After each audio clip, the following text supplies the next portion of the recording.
Sama juga dengan misalnya kita misalnya menggambar, ini apa? Ini ada gambar. Ini apa? Ini adalah apa? Al-qubbatul khadra. Ini apa?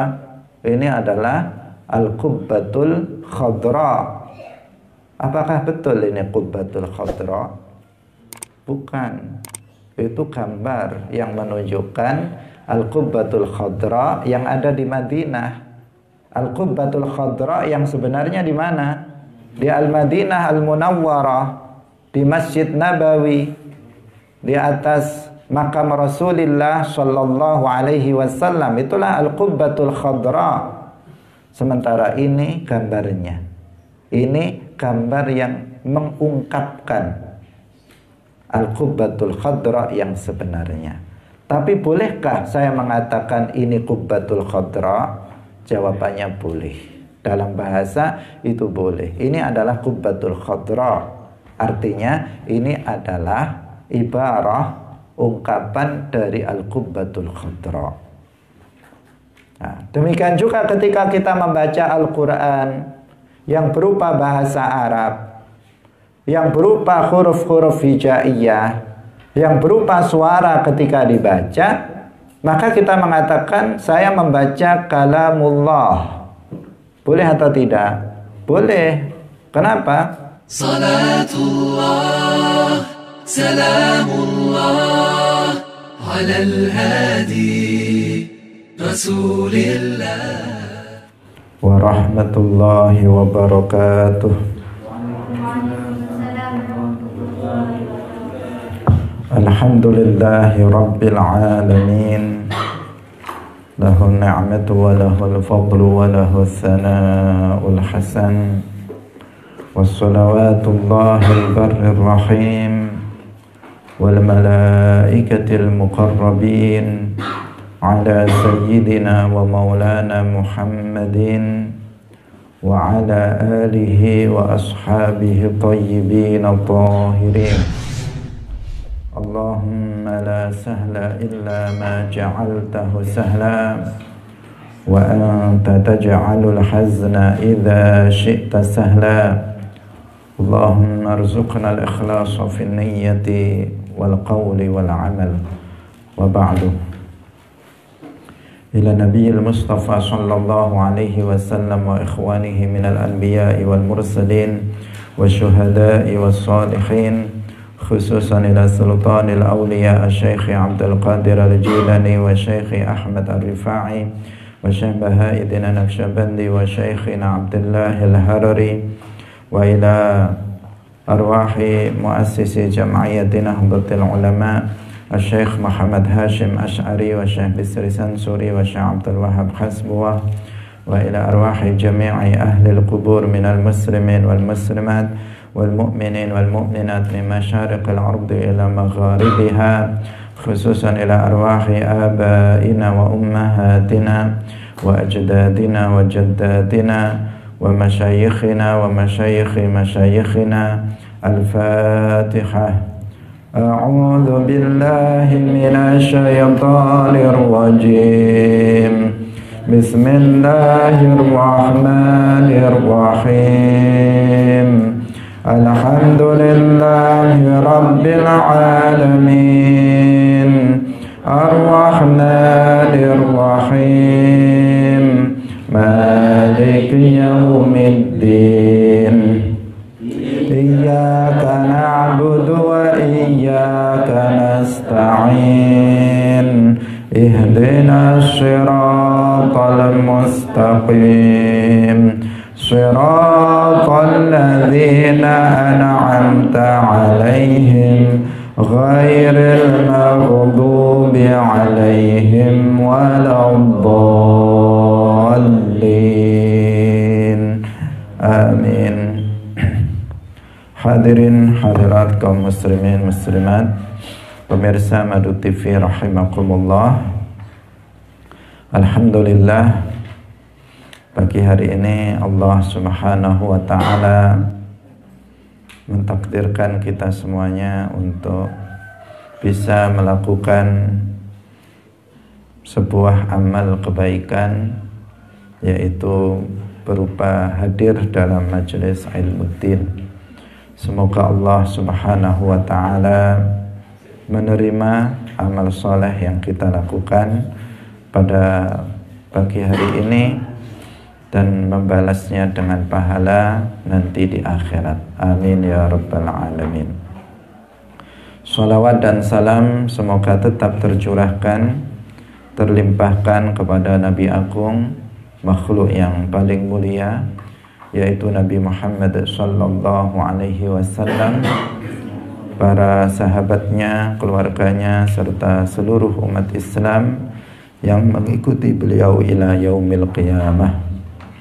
Hadirin hadirat rahimakumullah, mari kita mengikhlaskan niat kita hadir dalam majelis ilmu lillahi ta'ala. Pada pagi hari ini kita akan membahas tema kalamullah, yaitu penafsiran Al-Quran surat An-Nisa ayat 164. Al-Quran surat An-Nisa ayat 164. Bismillahirrahmanirrahim. Wa kallamallahu Musa taklima. Wa kallamallahu Musa taklima. Wa kallamallahu Musa, dan benar-benar Allah telah memperdengarkan kalamnya pada Nabi Musa. Wa kallamallahu Musa taklima, dan benar-benar Allah telah memperdengarkan kalamnya pada Nabi Musa. Hadirin hadirat rahimakumullah, ayat ini menegaskan kepada kita bahwasanya Allah Subhanahu wa ta'ala itu memiliki sifat kalam. Dan ini sekaligus membantah keyakinan kelompok Mu'tazilah yang menafikan sifat kalam bagi Allah Subhanahu wa ta'ala. Mereka, kelompok Mu'tazilah, disebut sebagai kelompok Mu'attilah, menafikan karena mereka menafikan sifat-sifat Allah. Mereka mengatakan bahwa Allah itu tidak memiliki sifat, termasuk mereka mengatakan bahwa Allah itu tidak memiliki sifat kalam. Ketika Allah berfirman wa kallamallahu Musa taklima, mereka mengatakan maknanya adalah bahwa Allah menciptakan kalam pada sebuah pohon, kemudian memperdengarkannya kepada Nabi Musa alaihi salam. Jadi bukan Allah itu bersifatan dengan sifat kalam, tetapi Allah berfirman dengan kalam, sifat kalam menurut mereka, tetapi Allah menciptakan kalam pada pohon, kemudian Nabi Musa mendengarkannya. Itu menurut siapa? Kelompok Al-Mu'tazilah. Dan anggapan atau keyakinan yang seperti ini bertentangan dengan firman Allah Subhanahu wa ta'ala yang pagi hari ini kita bahas, yaitu Al-Quran surat An-Nisa ayat 164, wa kallamallahu Musa taklima. Bagaimana membantahnya? Di dalam bahasa Arab ada sebuah kaidah bahwasanya al-fi'lu idza ukkida bil masdar yufidu nafyal majaz. Al-fi'lu idza ukkida bil masdar, fi'il itu apabila ditakkiti, dikuati dengan masdar, maka yufidu itu memiliki faedah nafyal majaz, yaitu menafikan majaz. Dalam ayat ini ada masdar, yaitu taklima.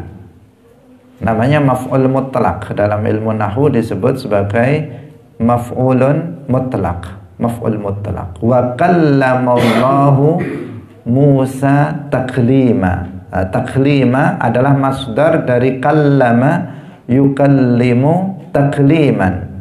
Wa kallamallahu Musa takliman. Ada masdar taklima, maf'ul mutlaq dalam ayat ini dari fi'il wa kallama. Artinya wa kallama, fi'il ini diperkuat, ditakkiti dengan masdar taklima. Maka itu dalam bahasa Arab yufidu nafyal majaz. Itu berfaedah menafikan adanya majaz dalam ayat ini. Artinya bahwa ayat ini harus dipahami secara hakikah, bukan secara majaz. Maka ketika orang-orang Mu'tazilah memaknai wa kallamallahu Musa taklima dengan bahwa Allah itu tidak berfirman dengan kalam, artinya mereka memaknainya dengan majaz, bahwa ini tidak, hakikatnya tidak Allah yang berfirman, kata mereka, tetapi Allah menciptakan kalam yang ada pada pohon dan kemudian Nabi Musa mendengarkannya. Ini kan berarti mereka memaknai ayat ini secara majaz, bukan dimaknai secara hakiki dengan makna yang sebenarnya, tetapi dimaknai dengan makna lain. Majaz itu dimaknai dengan makna yang lain yang tidak sesuai dengan makna yang sebenarnya. Mereka memaknainya begitu, dengan makna lain, tidak dengan makna yang asal, tidak dengan makna yang sebenarnya. Maka pemaknaan itu ditolak. Kenapa ditolak? Karena di sini ada masdar.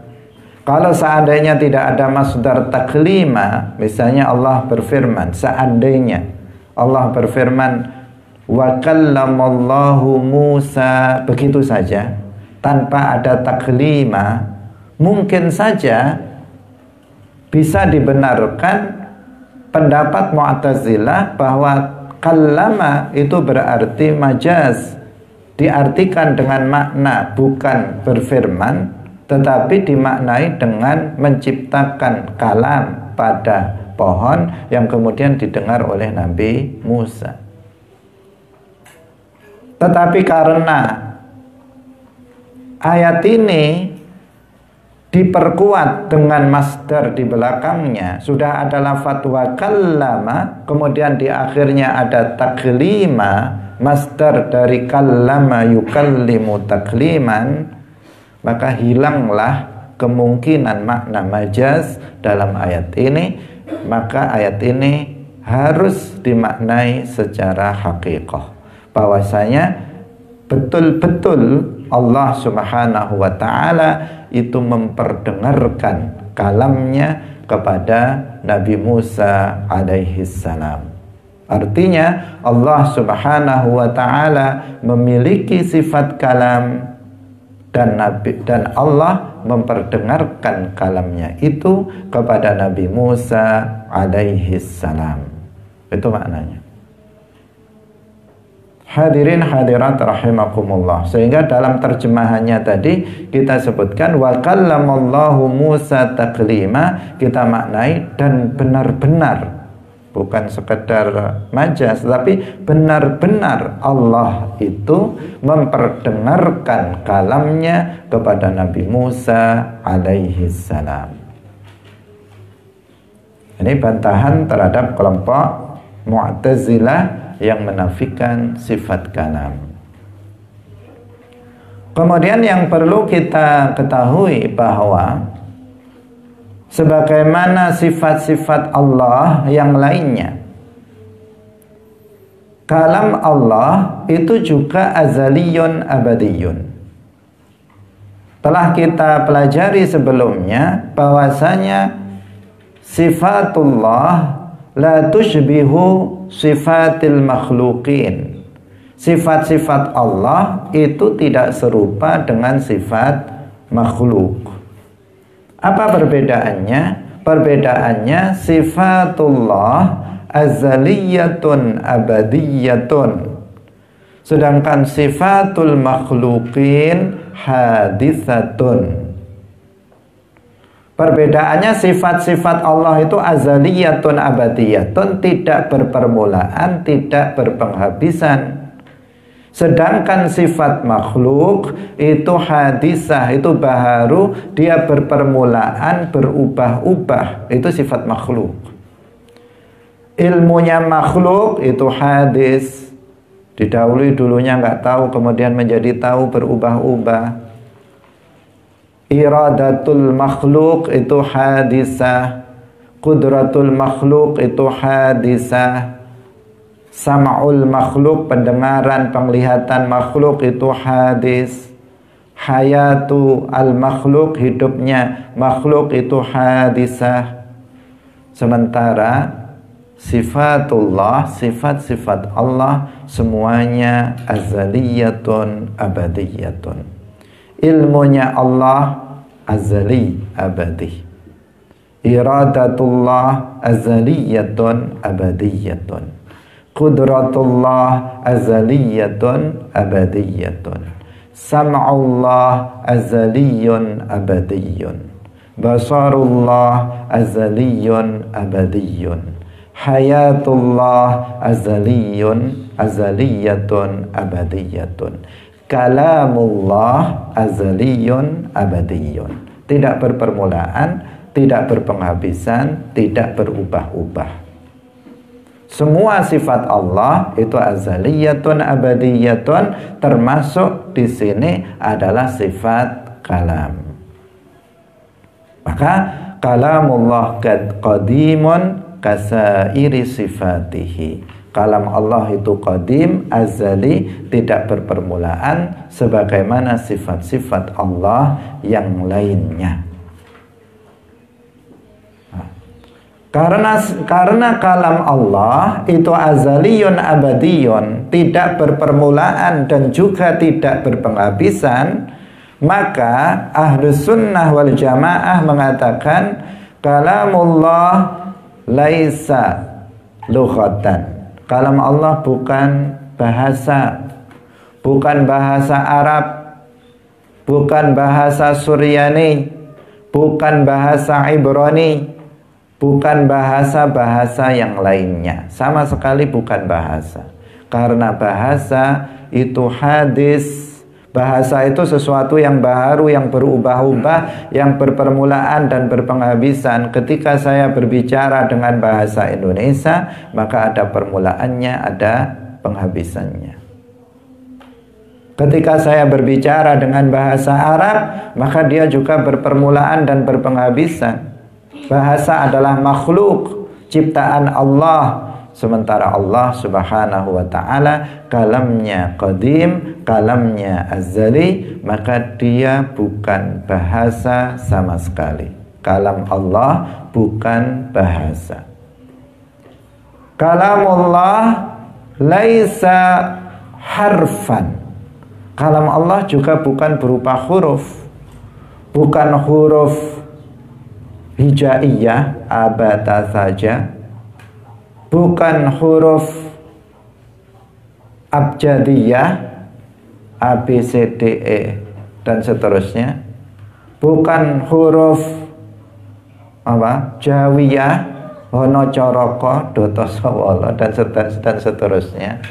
Bukan huruf-huruf sama sekali. Bukan huruf Jepang, bukan huruf Cina, huruf India. Kan semuanya punya huruf-huruf itu. Nah, kita atau Allah subhanahu wa ta'ala kalamnya bukan berupa susunan dari huruf-huruf, termasuk bukan huruf-huruf hijaiyah. Karena apa? Karena huruf itu hadis, sementara kalam Allah itu azali. Kalam yang dimulai dengan kalam yang berupa susunan huruf-huruf, seperti saya berbicara dengan bahasa Indonesia, jika ditulis maka terdiri dari susunan huruf-huruf.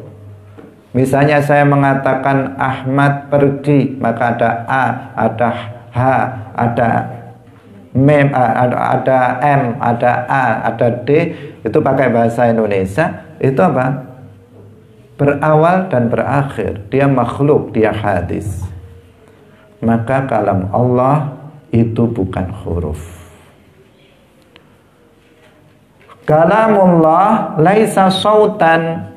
Kalam Allah juga bukan berupa suara. Karena suara itu hadis. Seperti saya berbicara dengan suara, ada suara yang kalian dengar, maka ini bermula, berakhir, terputus-putus. Berbicara, putus, mulai lagi bicara, putus lagi, dan seterusnya. Berawal, berakhir, artinya dia hadis. Sementara kalam Allah itu qadim, kalam Allah itu azali, tidak berpermulaan, maka kalam Allah itu bukan suara. Kalam Allah bukan bahasa, kalam Allah bukan huruf, kalam Allah bukan suara. Karena kalam Allah adalah sifat Allah, dan sifat Allah semuanya azaliyatun abadiyatun, tidak berpermulaan dan juga tidak berpenghabisan. Hadirin hadirat rahimakumullah. Al-Imam Abu Hanifah radhiyallahu anhu, beliau menjelaskan tentang masalah ini. Beliau dalam kitab Al-Fiqhul Akbar, beliau mengatakan wallahu yatakallamu la bi'alatin wa harfin wa nahnu natakallamu bi'alatin wa harfin. Wallahu yatakallamu la bi'alatin. Allah subhanahu wa ta'ala itu berfirman tidak dengan alat. Seperti kita berbicara dengan alat, dengan lidah, dengan mulut, dengan gigi. Kalau lidahnya nggak ada, nggak bisa ngomong. Lidahnya terlalu pendek juga sudah pedal, nggak jelas. Giginya ompong juga sudah nggak jelas kalau ngomong. Karena apa? Kalau nggak ada giginya, ya sulit. Apalagi nggak ada bibirnya. Karena dia harus begini-begini. Kalau nggak digerakkan bibirnya dan lidahnya, maka nggak akan bunyi suara. Kita berbicara membutuhkan alat. Sementara Allah subhanahu wa ta'ala, dia berfirman, dia berkalam, tidak menggunakan alat. Wa harfin, dan tidak dengan huruf. Wa nahnu, sedangkan kita natakallamu bi'alatin, sedangkan kita ini berbicara dengan alat, dengan lidah, dengan bibir, dengan gigi, dengan lisan, dengan semua alat-alat yang diperlukan. Wa harfin, dan kita berbicara dengan menggunakan huruf. Huruf-huruf tergantung kita bicara dengan memakai bahasa apa, maka kita berbicara dengan huruf itu. Hadirin hadirat rahimakumullah. Perkataan dari Al-Imam Abu Hanifah radhiyallahu anhu ini membantah perkataan dari kelompok Wahabi. Kelompok Wahabi, mereka mengatakan bahwa kalam Allah itu berupa bahasa, berupa huruf, berupa suara, sebagaimana kalam makhluk. Maka mereka telah menserupakan Allah dengan makhluknya. Mereka telah mensifati Allah dengan sifat makhluknya, yaitu kalam yang berupa bahasa, huruf, dan suara, sebagaimana kalam manusia berupa bahasa, berupa huruf, dan berupa suara. Maka dalam masalah ini berarti ada 3 kelompok. Ada satu kelompok namanya Mu'tazilah. Mereka mengatakan Allah nggak memiliki sifat kalam. Ini kelompok ekstrim. Kemudian ada kelompok kedua yang juga ekstrim, kelompok Wahabi Musyabbihah. Mereka mengatakan bahwa Allah memiliki sifat kalam, dan kalam Allah itu berupa bahasa, huruf dan suara. Maka ini apa? Ini juga menyimpang dari paham Ahlus Sunnah wal Jamaah, karena di dalam Al-Quran sudah ditegaskan laisa kamitslihi syai'. Di dalam Al-Quran sudah dijelaskan walillahil matsalul a'la, dan Allah memiliki sifat yang tidak serupa dengan sifat makhluknya. Kemudian Ahlus Sunnah wal Jamaah di antara keduanya, Ahlus Sunnah wal Jamaah di antara keduanya, Ahlus Sunnah wal Jamaah meyakini Allah memiliki sifat kalam, karena Allah berfirman wa kallamallahu Musa taklima. Dan Ahlus Sunnah wal Jamaah meyakini bahwa kalam Allah itu tidak serupa dengan kalam makhluknya, maka kalam Allah bukan bahasa, huruf dan suara, karena Allah berfirman laisa kamitslihi syai'. Pendapat Ahlus Sunnah, keyakinan Ahlus Sunnah wal Jamaah ini yang sesuai dengan Al-Quran, sesuai dengan hadis.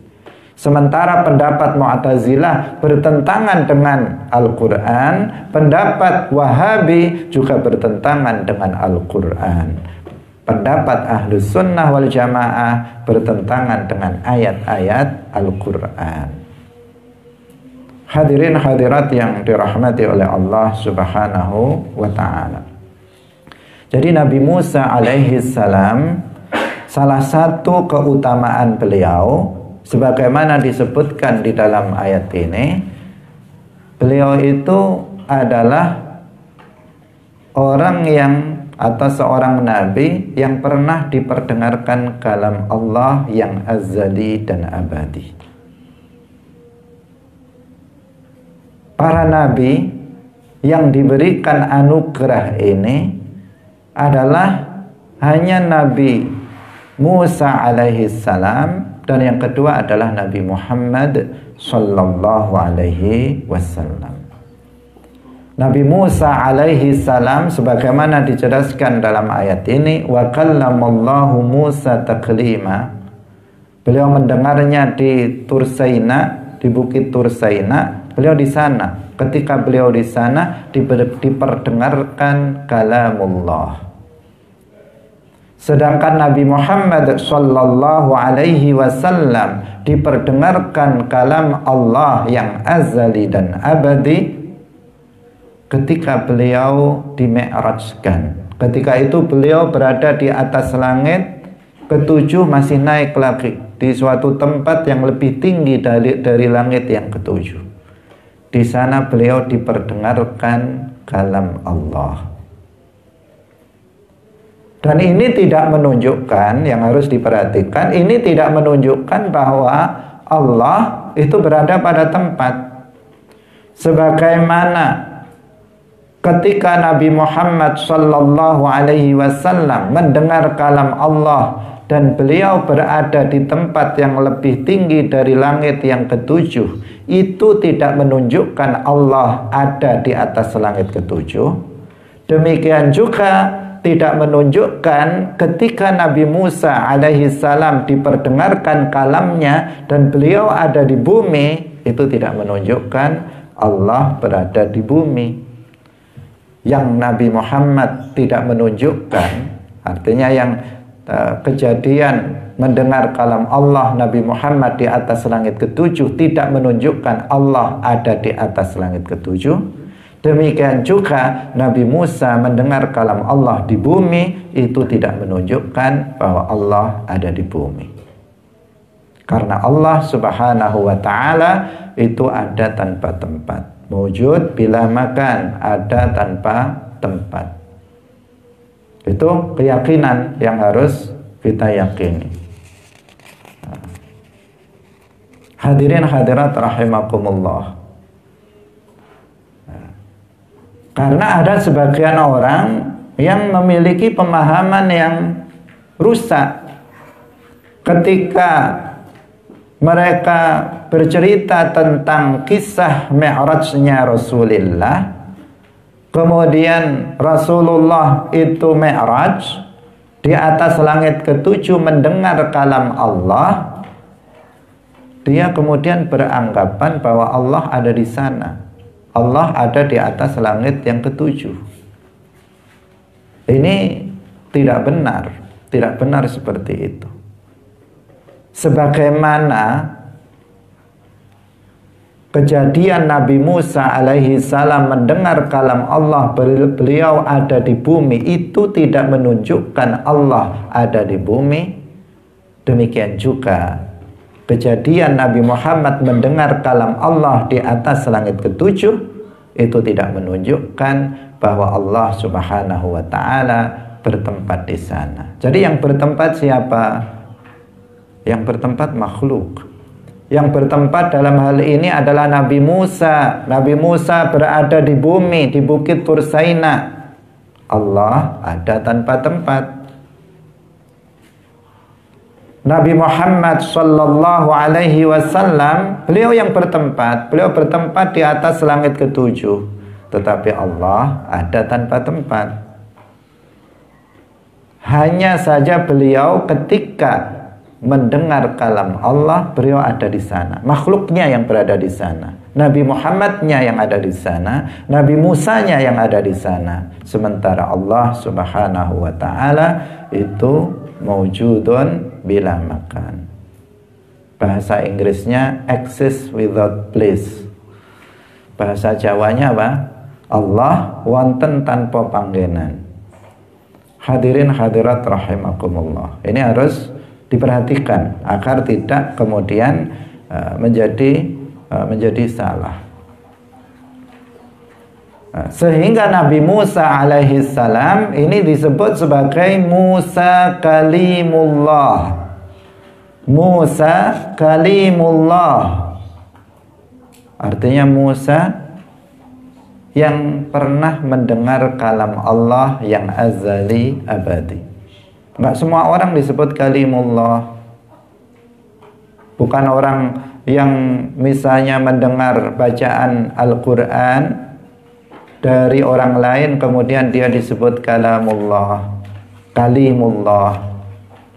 Tetapi kalimullah itu Nabi Musa alaihi salam dan juga Nabi Muhammad sallallahu alaihi wasallam.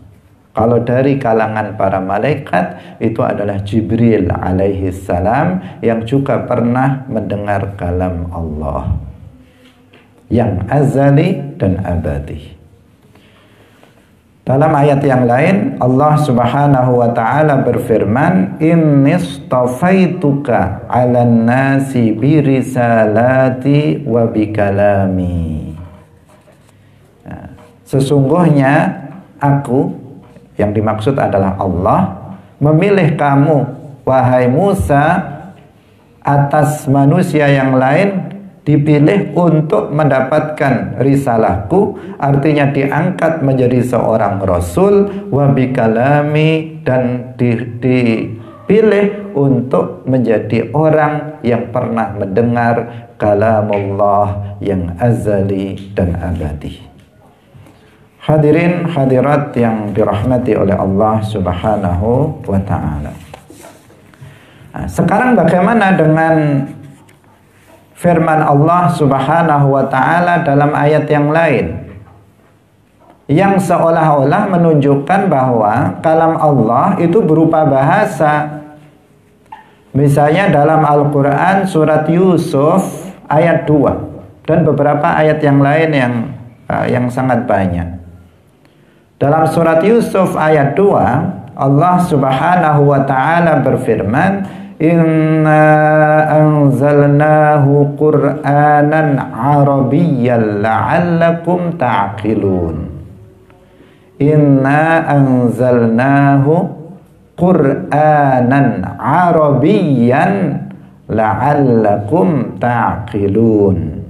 Yang maknanya sesungguhnya kami telah menurunkan kepada Nabi Muhammad Qur'anan Arabiyyan, Al-Qur'an yang berupa bahasa Arab. La'allakum ta'qilun, agar kalian itu berpikir. Ada ayat yang lain, misalnya dalam surat Thaha ayat 113. Wa kadzalika anzalnahu Qur'anan Arabiyyan. Dan demikian juga kami telah turunkan kepadanya Al-Qur'an yang berbahasa Arab. Dalam ayat yang lain, dalam surat Asy-Syu'ara ayat 195, Allah Subhanahu wa taala berfirman, bilisanin arabiyyin mubin. Al-Qur'an itu diturunkan dengan bahasa Arab yang jelas. Hadirin hadirat rahimakumullah. Ada lagi ayat dalam surat Az-Zukhruf ayat 3. Allah berfirman, inna ja'alnahu Qur'anan Arabiyyan la'allakum ta'qilun. Sesungguhnya kami jadikan Al-Quran itu berbahasa Arab agar kalian itu berpikir. Dalam ayat-ayat yang tadi kita sebutkan, itu menunjukkan bahwasanya Al-Quran itu berbahasa Arab, menunjukkan bahwa kalam Allah itu berupa bahasa Arab. Sedangkan tadi kita telah jelaskan bahwa kalam Allah itu bukan berupa bahasa, itu bukan berupa suara, itu bukan berupa huruf. Lalu bagaimana ini? Maksudnya bagaimana? Apakah ini tidak bertentangan dengan penjelasan yang tadi sudah kita jelaskan? Jawabannya tidak bertentangan dengan apa yang tadi sudah kita jelaskan. Kenapa? Karena ketika disebut Al-Quran atau juga ketika disebut kalamullah, maka lahu itlaqani. Ketika disebut Al-Quran, maka memiliki dua penyebutan, memiliki dua pemaknaan. Jadi ketika kita mengatakan Al-Quran, termasuk dalam ayat ini disebutkan kata Al-Quran atau disebutkan kata kalamullah, maka itu memiliki dua penyebutan.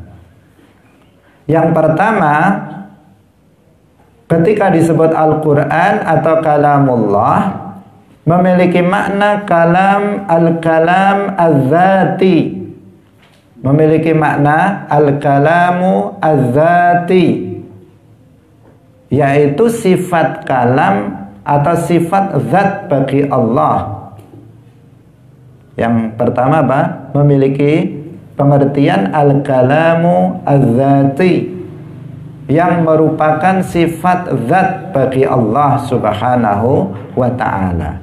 Maka jika yang dimaksud dengan Al-Quran atau kalamullah itu adalah kalamullah az-zati, sifat kalam Allah, maka dia azaliyun abadiyun, bukan bahasa, bukan huruf, dan bukan suara, sebagaimana tadi telah kita jelaskan. Tetapi Al-Quran atau kalamullah juga memiliki, juga disebut untuk makna al-lafzu al-munazzalu, yaitu lafaz yang diturunkan. Al-Quran itu juga digunakan untuk menyebut lafaz yang diturunkan, al-lafzu al-munazzal, yang diturunkan kepada sebagian para nabinya. Injil yang asli diturunkan kepada Nabi Isa, itu adalah kalamullah. Taurat yang asliyah diturunkan kepada Nabi Musa alaihissalam, itu adalah kalamullah.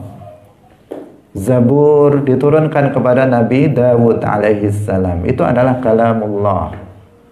Al-Quran diturunkan kepada Nabi Muhammad dengan memakai bahasa Arab, itu adalah kalamullah. Dengan pengertian apa?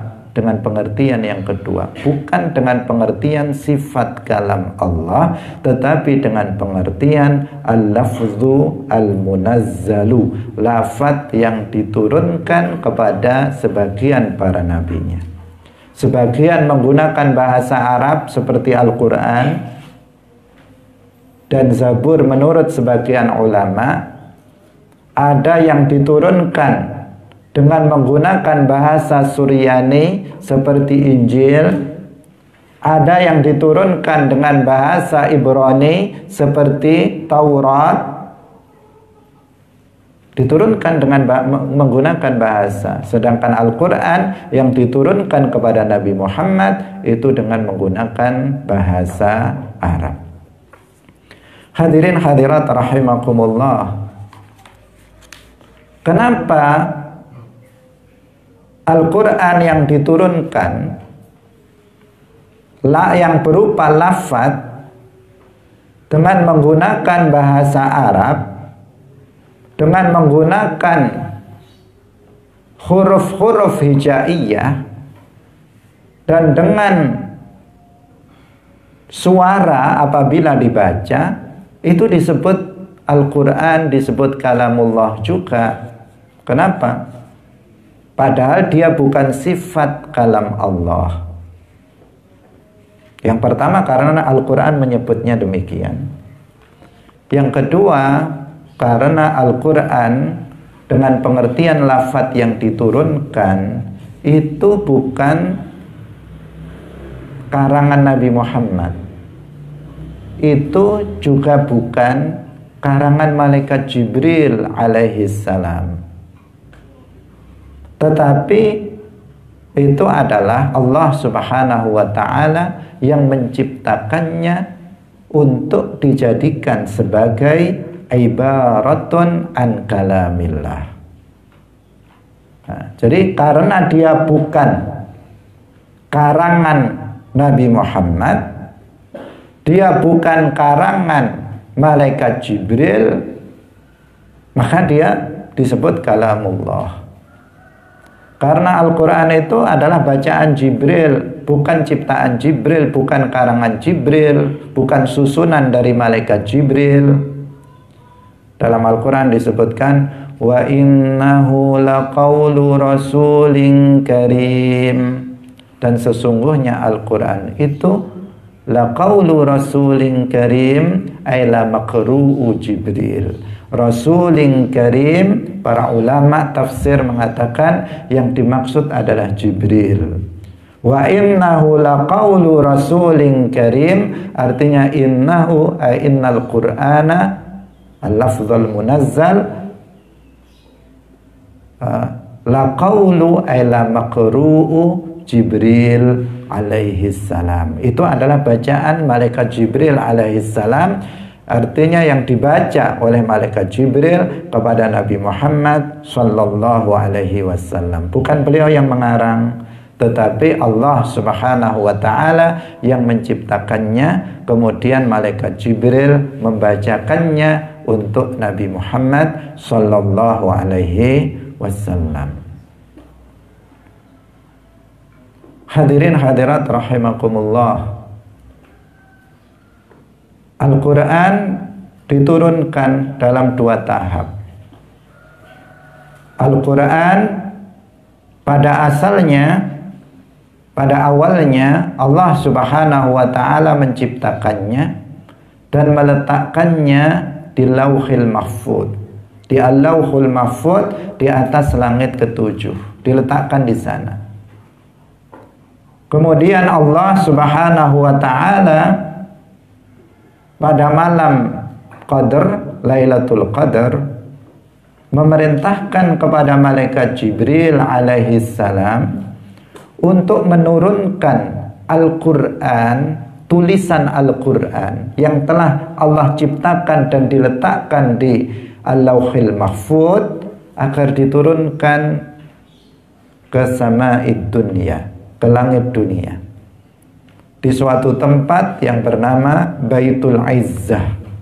Di suatu tempat yang bernama Baitul Izzah, diturunkan di sana 30 juz jumlatan, diturunkan dalam langsung, secara langsung 30 juz dalam bentuk tulisan, dalam bentuk kitab. Diturunkan dari Al-Lauhil Mahfuz ke langit dunia. Itu tahap pertama. Kemudian tahap yang kedua, pada keesokan harinya Allah Subhanahu wa ta'ala memerintahkan kepada malaikat Jibril untuk menurunkan Al-Quran kepada Nabi Muhammad. Kali ini Al-Quran tidak diturunkan dalam bentuk tulisan, juga tidak diturunkan secara langsung 30 juz, tetapi diturunkan pertama secara bertahap, mufarraqan atau munajjaman, ayat demi ayat, surat demi surat. Yang kedua diturunkan dalam bentuk bacaan, bukan dalam bentuk tulisan. Bisa dibedakan? Jadi tahap pertama Al-Quran turun dari Al-Lauhul Mahfuz ke langit dunia dalam bentuk apa? Dalam bentuk tulisan, kitab. Allah menciptakannya di Lauhul Mahfuz sebagai ibarah dari kalamnya, kemudian diturunkan oleh Jibril alaihissalam dalam bentuk kitab, dalam bentuk tulisan, dan diletakkan di Baitul Izzah Sama'id Dunia. Langit dunia itu langit yang dekat dengan kita, meskipun jauh, artinya dibandingkan dengan langit yang lain. Kemudian keesokan harinya malaikat Jibril menurunkannya kepada Nabi Muhammad SAW. Kali ini dalam bentuk bacaan, bukan malaikat Jibril membawa tulisan untuk dibaca, tetapi malaikat Jibril membacakannya di hadapan Rasulullah SAW. Dan diturunkan bukan langsung 30 juz, tetapi mufarraqan, munajjaman, ayat demi ayat, surat demi surat, selama kurang lebih 23 tahun. Selama kurang lebih 23 tahun. 13 tahun di Makkah, 10 tahun di Madinah. Maka Al-Quran seluruhnya sudah sampai kepada Rasulullah Sallallahu Alaihi Wasallam dalam bentuk bacaan malaikat Jibril. Wa innahu laqawlu rasulin karim. Karena Al-Quran itu bukan karangan Nabi Muhammad, bukan karangan malaikat Jibril alaihissalam, maka dia dikatakan, maka dia disebut juga kalamullah. Dia disebut juga Al-Quran itu kalamullah. Dan karena Al-Quran yang diturunkan, al-lafzul munazzal ini adalah merupakan ibarah dari kalam Allah. Apa ibarah itu? Ibarah itu sesuatu yang mengungkapkan kalam Allah, maka dia juga disebut kalamullah. Disebut Al-Quran yang diturunkan ini disebut juga kalamullah, karena menjadi ibarah dari kalam Allah. Secara bahasa, secara takribnya itu mungkin yang seperti itu. Seperti misalnya saya menulis lafzul jalalah Allah, maka saya boleh mengatakan saya tadi menulis Allah. Artinya apa? Menulis lafaz yang menjadi ibarah dari Allah, yang mengungkapkan zat yang maha suci, yang tidak serupa dengan makhluknya, pencipta alam semesta ini, yaitu Allah.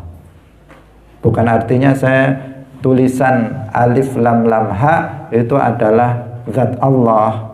Enggak seperti itu. Itu adalah ibarah, sesuatu lafaz yang mengungkapkan, lafaz yang mengungkapkan zat Allah yang azali abadi, yang tidak serupa dengan makhluk. Sama juga dengan misalnya kita misalnya menggambar. Ini apa? Ini ada gambar. Ini apa? Ini adalah apa? Al-qubbatul khadra. Ini apa? Ini adalah al-qubbatul khadra. Apakah betul ini qubbatul khadra? Bukan.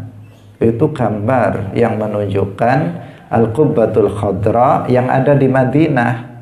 Al-qubbatul khadra yang sebenarnya di mana?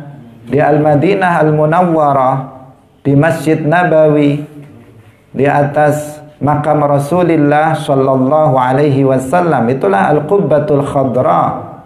Sementara ini gambarnya. Ini gambar yang mengungkapkan al-qubbatul khadra yang sebenarnya. Tapi bolehkah saya mengatakan ini qubbatul khadra? Jawabannya boleh. Dalam bahasa itu boleh. Ini adalah qubbatul khadra. Artinya ini adalah ibarah, ungkapan dari al-qubbatul khadra. Nah, demikian juga ketika kita membaca Al-Quran yang berupa bahasa Arab, yang berupa huruf-huruf hijaiyah, yang berupa suara ketika dibaca, maka kita mengatakan saya membaca kalamullah. Boleh atau tidak? Boleh. Kenapa? Karena dia adalah ibarah dari kalam Allah az-zati yang bukan bahasa, huruf dan suara. Dia ibarahnya, makanya kita tetap menyebutnya sebagai kalamullah, apalagi dia bukan karangan Muhammad, bukan karangan Jibril alaihissalam. Maka kita membaca kalamullah. Al-Quran yang diturunkan berupa bahasa Arab itu kalamullah, tetapi bukan sifat kalam Allah. Bukan sifat kalam Allah, karena sifat kalam Allah itu bukan bahasa, bukan huruf dan suara. Sementara ini ketika kita mengatakan ini kalamullah, Al-Quran yang kita baca, lafaz yang diturunkan berupa bahasa, huruf dan suara, kita sebut kalamullah dengan pengertian ini adalah ibarah dari kalam Allah. Bisa dipahami? Nah, jadi dalam bahasa itu diperbolehkan. Dalam bahasa itu diperbolehkan untuk mengatakan ini qubbatul khadra. Boleh.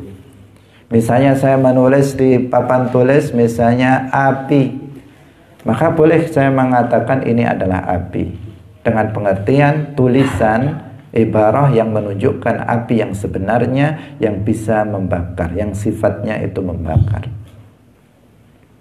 Misalnya guru TK ada gambar-gambar binatang. Kemudian bertanya kepada muridnya, ini apa? Muridnya menjawab, ini sapi. Ini apa? Ini kerbau. Ini kambing. Kalau yang ini kuda. Kalau yang ini ayam. Betul. 100. Padahal itu bukan ayam, bukan kambing, bukan sapi. Itu hanya gambar saja. Tetapi itu boleh, bukan salah. Itu tidak salah. Ketika guru itu mengatakan betul kalian, itu gurunya betul juga, dia tidak salah. Nah, kalau gurunya nanti mempersoalkan, maka gurunya ini yang nggak paham. Misalnya salah kalian semua, bodoh kalian. Ini gambar ini, misalnya. Maka gurunya ini yang bermasalah. Karena dalam bahasa hal yang seperti itu biasa dan diperbolehkan dalam bahasa apapun, dalam bahasa Arab atau dalam bahasa Indonesia, dalam kehidupan sehari-hari itu boleh. Dan ibarah itu juga juga berpengaruh. Artinya begini, jika ibarah yang diibarahkan itu sesuatu yang mulia, maka ibarahnya itu menjadi harus dimuliakan. Kalau yang diibarahkan itu sesuatu yang rendah, maka sesuatu itu juga menjadi rendah, ibarahnya juga menjadi rendah. Allah adalah Zat yang Maha Suci, pencipta alam semesta ini. Maka tulisan Allah itu harus dimuliakan. Nggak boleh kita kemudian menginjak-injaknya. Oh, ini bukan Allah kok, ini tulisan. Maka kemudian dia mengencinginya, dia meludainya. Nggak boleh. Dia tulisan ya, tetapi dia adalah ibarah dari zat yang maha suci yang tidak serupa dengan makhluknya, pencipta alam semesta ini. Al-Quran yang kita baca itu bukan hakikat sifat kalam Allah, tetapi dia ibarah dari kalam Allah. Karena itu Al-Quran harus dimuliakan. Kalau ada seseorang misalnya dia membuang Al-Quran, menginjak-injak Al-Quran yang berupa lafaz itu, maka dia hukumnya bukan muslim lagi, karena dia telah menghina ibarah dari kalam Allah subhanahu wa ta'ala yang wajib untuk dimuliakan. Jangankan itu, perbandingannya misalnya ada gambar presiden di sini, kemudian ada yang meludainya, ada yang menginjaknya, ada yang mengencinginya. Ketahuan polisi, ditangkap itu. Karena dianggap menghina presiden. Gak bisa dia beralasan saya mengencingi gambar kok. Gak bisa. Itu adalah ibarah dari Pak Presiden, bukan sekedar gambar, tetapi ibarah dari orang yang harus dimuliakan di negara. Al-Quran yang kita baca berupa bahasa Arab itu adalah ibarah dari kalam Allah yang bukan bahasa huruf dan suara. Karena itu dia harus dimuliakan, dia harus diagungkan, tidak boleh dilecehkan, tidak boleh dihina.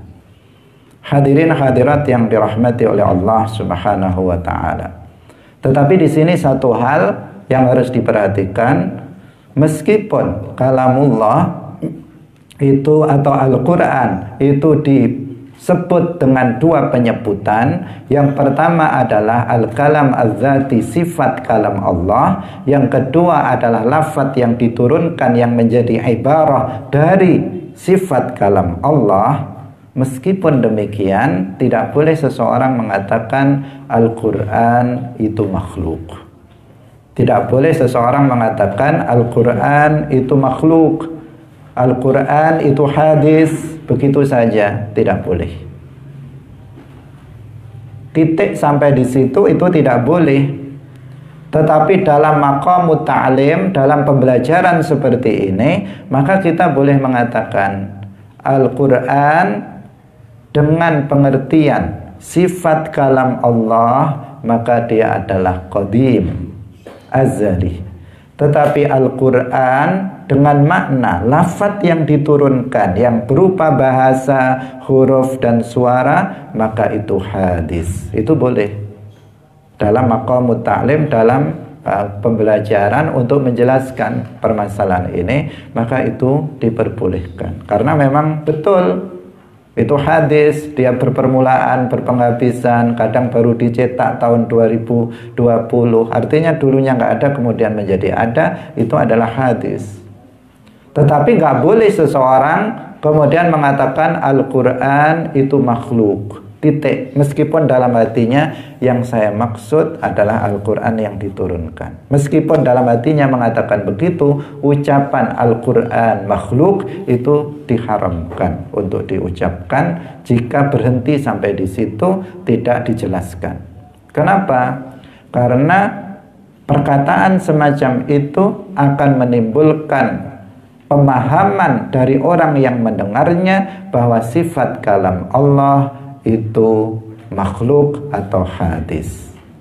Dan jika seseorang meyakini bahwa sifat kalam Allah itu adalah hadis, makhluk, maka dia bukan muslim, karena dia telah mensifati Allah dengan sifat makhluk.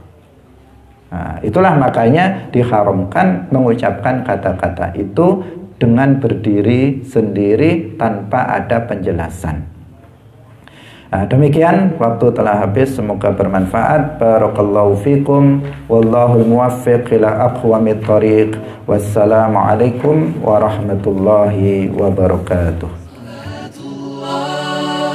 Salamullah ala al-hadi رسول الله